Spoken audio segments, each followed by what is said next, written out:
ছোটোবেলার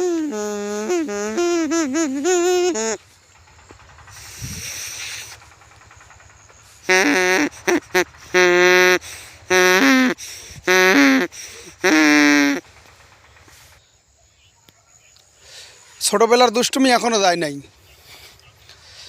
আমারে মাঠকে মাঠ আগে পেঁয়াজ হতো, এই যে গোটা মাঠ পেঁয়াজ আর পেঁয়াজ, এখন শুধু রসুন আর রসুন। কিন্তু আমাদের এই দুষ্টুমিটা এখনও যায় নাই। এই পেঁয়াজের পাতা দিয়া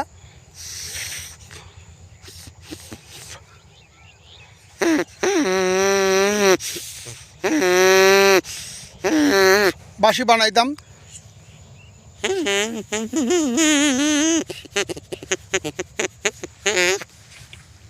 বারবার মনে হয় সেই দিনগুলোর কথা। ভালো থাকবেন, আবাদের যত্ন নেবেন।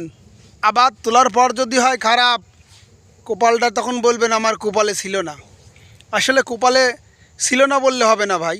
নিজের আবাদ নিজের দেখে কিভাবে করে আরেকজন ভালো হয়, কিভাবে সেই পরামর্শ নিতে হবে।